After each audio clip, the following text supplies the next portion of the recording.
Trabajamos la clase anterior, hablamos sobre las mezclas, ¿cierto? Sustancias puras, mezclas, separación de mezclas, ¿se acuerdan? Mezcla heterogénea, método de separación de mezcla, filtración, decantación, ¿cierto?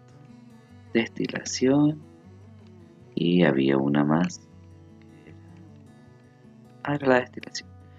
Ya, separación de mezclas en la industria. Eso no lo alcanzamos a ver si no me equivoco. Muchos métodos de separación de mezclas tienen aplicaciones industriales. Veamos algunos ejemplos. Potabilización de agua. Así es como se potabiliza el agua, chicos. El agua de los ríos o lagos es filtrada para evitar grandes residuos, como se observa en la imagen 1. ¿Ya? En la imagen 2 se añaden químicos para atrapar residuos finos y que decanten en esta imagen. Luego, en la 3, se filtra nuevamente y se eliminan olores y sabores. Se vuelven a eliminar otros componentes. Y en la número 4, antes de pasar a la cañería, ¿cierto? A la red de agua potable, se desinfecta para eliminar patógenos. Se le añade cloro y otras sustancias. Tratamiento de aguas servidas.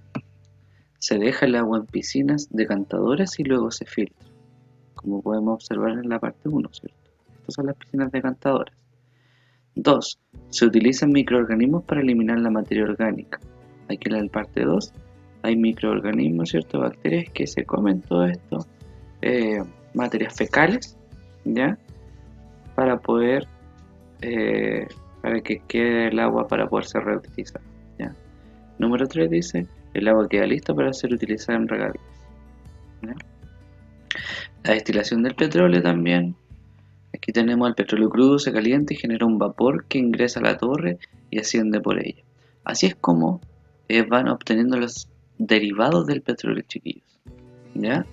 El petróleo ingresa acá, ¿cierto? Se calienta a 400 grados centígrados, lo máximo al fuego que se le coloca. Y tenemos acá lo que se va obteniendo. ¿Ya? A los 20 grados el gas licuado, a los 70 grados disolvente, 140 grados la gasolina, a los 190 grados el queroseno, a 270 grados el diésel, a 320 grados la parafina, a 355 los lubricantes y a 350 el asfalto. ¿Ya? Aquí tenemos como la destilación. ¿Qué significa destilación? ¿Cierto? Que se le aplica calor y a medida cada uno de estos elementos ebullen a una temperatura diferente, ¿ya? Y por eso se pueden ir separando. Acá dice, la separación de sus componentes se produce a diferentes temperaturas en los distintos niveles de la torre. En ella hay tuberías por donde se extraen los derivados del petróleo. Cambios de la materia. No más incendios forestales. Prevenir es nuestra responsabilidad. ¿Qué consecuencias tienen para el medio ambiente una situación como esta? ¿Qué creen ustedes? ¿Qué relación existe entre el tema de la ficha y los cambios que experimenta la materia? El fuego, por ejemplo, que tenemos que ahí. Toda la materia está en permanente cambio y nada permanece invariable. Algunos ocurren de manera natural, como el cambio de color de las hojas, y otros son causados por las personas, como los incendios forestales. Los cambios que experimenta la materia pueden ser físicos y químicos. Vamos entonces a comenzar con lo de hoy, que corresponde a los cambios físicos y químicos.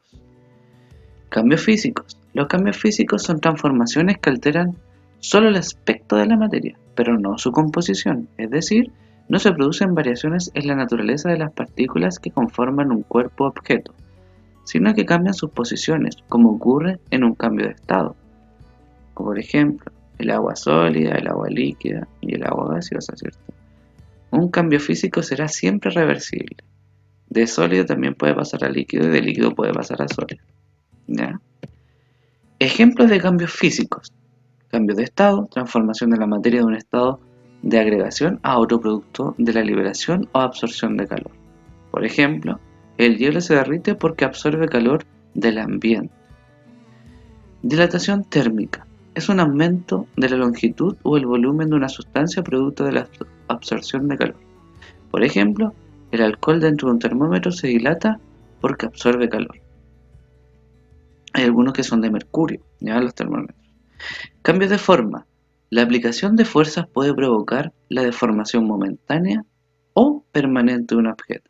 Por ejemplo, al aplicar una fuerza a la plasticina, esta se deforma momentáneamente, después puede volver a su forma. Pero si aplicamos la misma fuerza a un lápiz, esta se deforma permanentemente, se quiebra como aparece aquí.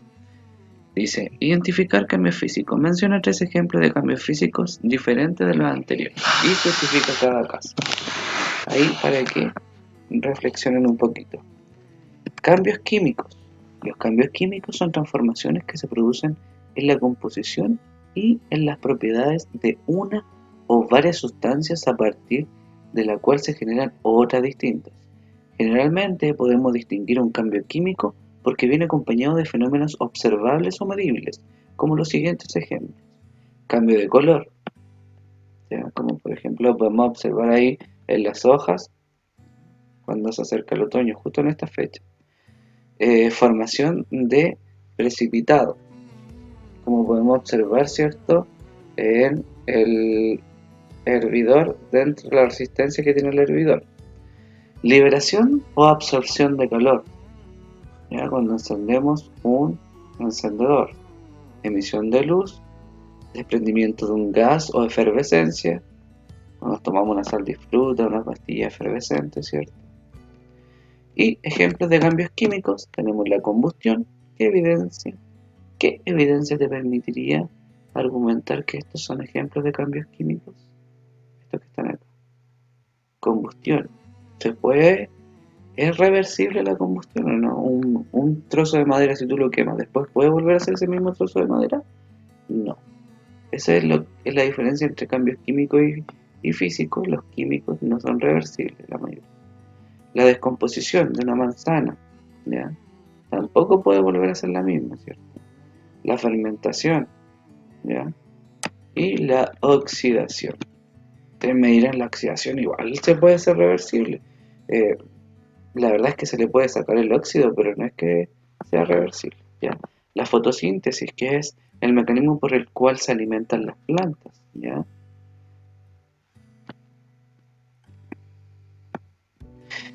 Investigar experimentalmente. Pueden hacerlos en sus casas, 2 huevitos, un huevo cocido y un huevo crudo, y pueden hacer ciertas actividades.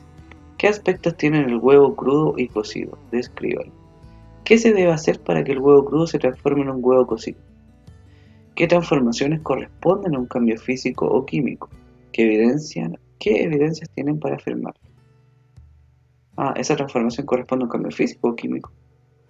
¿Existe la posibilidad de regresar el huevo cocido a su condición inicial? ¿Se puede el huevo cocido volver a ser un huevo crudo, no? ¿En qué situaciones se puede repetir un cambio de materia? Expliquen dando ejemplos. Los cambios físicos son los químicos, ¿ya? Y la actividad de la clase de hoy va a ser elaborar un mapa mental de los cambios físicos y químicos de la materia. ¿Ya? ¿Por qué un mapa mental? Porque nos ayuda a la imaginación, el pensamiento lógico, ¿cierto? Contiene palabras claves que nos ayuda a recordar, ¿cierto? La materia, ayuda a la comprensión y la retención y la generación de ideas, fácil asociación del aprendizaje y optimización del tiempo, ¿ya? Esto es un ejemplo de un mapa mental. Ustedes tienen que hacer un mapa mental, ¿cierto? De los cambios físicos y químicos. Ya lo hemos trabajado, así que espero que le quede muy lindo y estamos en contacto. Dejen sus comentarios, por favor, no se olviden.